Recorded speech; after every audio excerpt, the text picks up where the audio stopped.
Assalamualaikum warahmatullahi wabarakatuh and good day everyone. So I would like to help you to understand the concept of object and class and how we can implement it in our program. Let us take a look on what is object.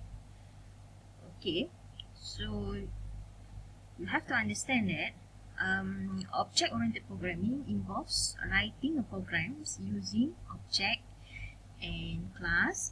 So we can say that objects is an instance of a class, or we can say like this, that a class consists of a group of objects with same attributes and same behavior, or in another words, with same traits.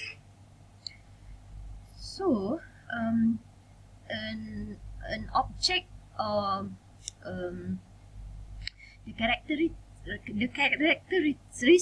general characteristic of a class consists of attributes and behavior, in which attributes are represented by data fields. Attributes mean the characteristic, or we can say that the features, okay, of a class, and it is represented with data fields, or in a simplest way we can understood data field is instant variables, okay, with properties, and or we can also say attributes are properties of a class. So and the behavior of a class, or properties of a class, or behavior of a class or of an object is defined by methods. We have discussed the method concept in the previous weeks. So hopefully that you really understood what should consist in a class. Okay. So to invoke a method on objects is to ask the object to perform an action, or in this case we call it as method invocation or method calling using objects.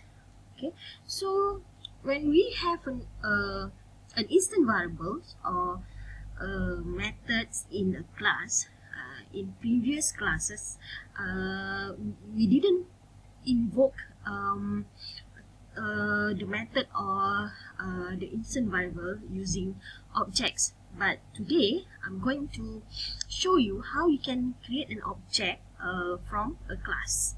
So let's say we have this class, okay, and okay, let me explain next on what is class. Okay, class defines the attributes and behaviors in which belongs to an object, and we can declare, or we can have more than one objects belong to a class, just like your class. Okay, in this class, object-oriented class, we have more than one students, so we can assume that students are object of the class or instance of a class. Okay, let's say if you look at this example, in a class we have variables, methods, and also we have special methods called constructors. So later I will explain you on constructors. Okay, so then how we can create a class how can we create an object to a class? In this case, we will use a new keyword. Okay, and okay, let me explain by using this. Okay, let's say we have this class circle. It is based on the example given in the slides. Okay, and then we have one instant variables or data fields called radius, and it is a type double. Okay, so to create an object belong to the class, we start with writing the class name. So what is the class name? That reflects that where the object is originated from. Okay, in this case our class is circle, so we write the class name. First we start with writing the class name, and then we create the object name. So the object names can be anything as long as it follows the identifiers rules. Okay, can it as in example, I name it as object, and then use a sign symbol, and then put the new keyword, and once again you create the class name but with bracket. So this is how we create an object belong to the class, or we create an instance of the class. In this case of object, this object is an instance of a class. Or we can also put another name, we can also create another objects belong to the class. As I said just now, we can have more than one objects belong to the same class.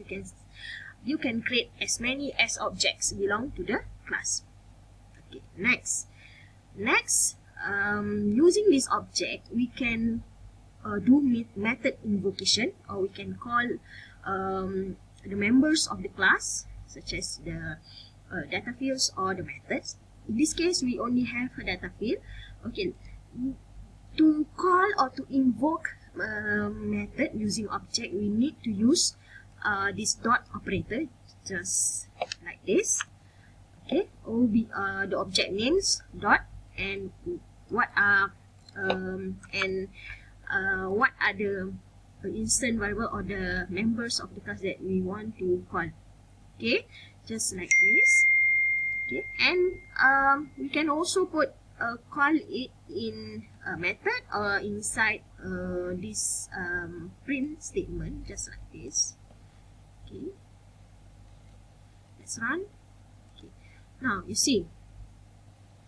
Okay, yes.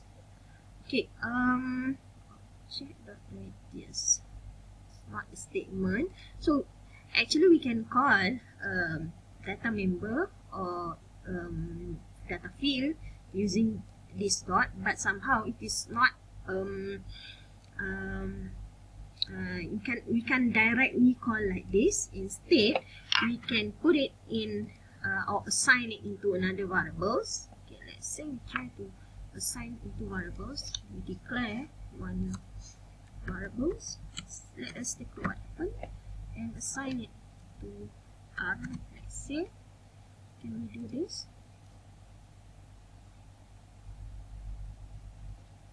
Okay, we can do this, but somehow it is not printed or displayed because we are not calling the latest values of R. Here, because we are directly call object, we are directly call this obj.radius, means we use object to call the value of data field, or we can put R here. Let's take a look.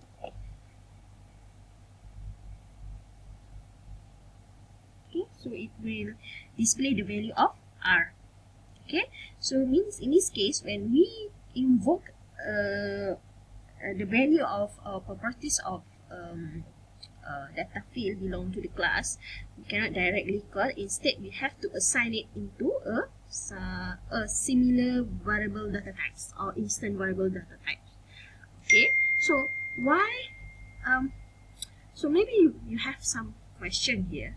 Previous week, we can just directly call a data field or method. Why we need to use object? So in this case, maybe you are not clearly you cannot clearly see about what is happening or how it works. It's just that later on, when you learn about inheritance and polymorphism, this concept is very useful. You need to use this by using calling the method and calling the attributes by using object-oriented.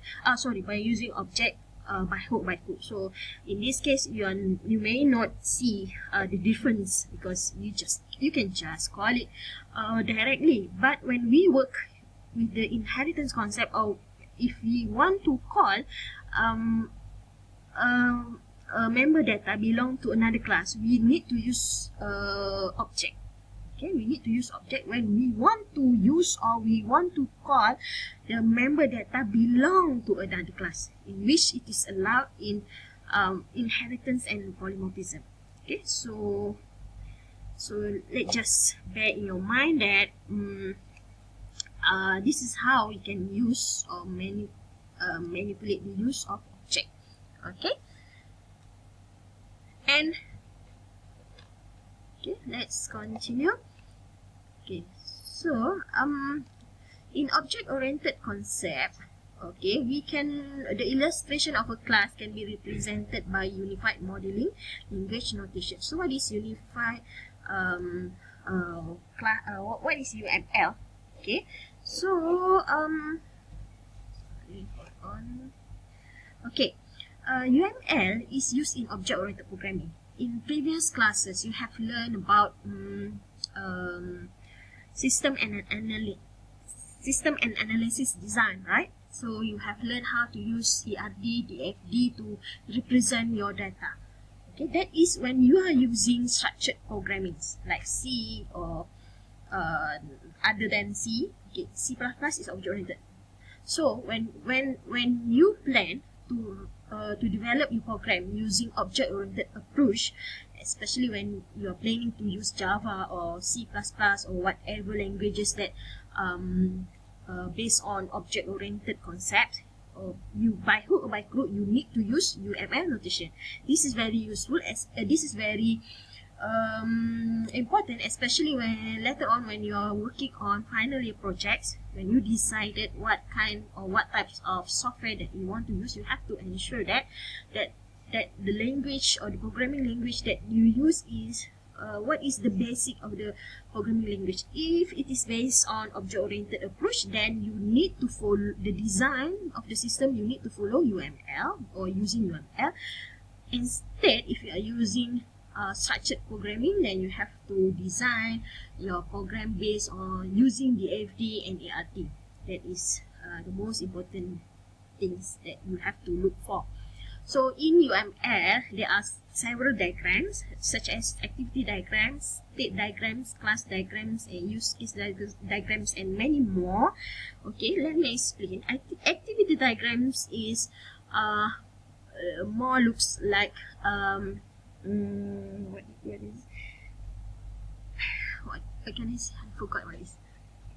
Okay, in structured programming, you tend to use flowchart approach, but in object-oriented programming, you will not use flowchart. Instead, you will design using activity diagrams to show the flow of your programs. Means you doesn't have to design using both flowchart and activity. You have to pick either one. If you are following object-oriented approach, then use activity diagrams. Okay, and state diagrams is a diagram to show the interaction between the users, between the system, between the submenus or modules. Okay, and class diagrams is to represent the data. It is just like DFD, in which it will represent the data and what are the action or the behavior or the operation involved in the process. And use case is to show mostly shows the whole the stakeholder or what can a user use with the system. Okay, so as the first introduction, we will look into a class diagrams. Okay, in this case, we will look into a class diagram. So this is how a class diagram will looks like. Okay, so for each of these diagram, this diagram represent one class. Okay, if you look at this, means we have a class called customer with its attributes. Okay, and also we have a class called order with attributes and methods. So in this case, we can see that there are three sections. Okay, first is the class name, represent the class name, and this second section shows the attributes or data fields of the class, and the third part shows the methods or the behavior or the function or the operation involved with the class.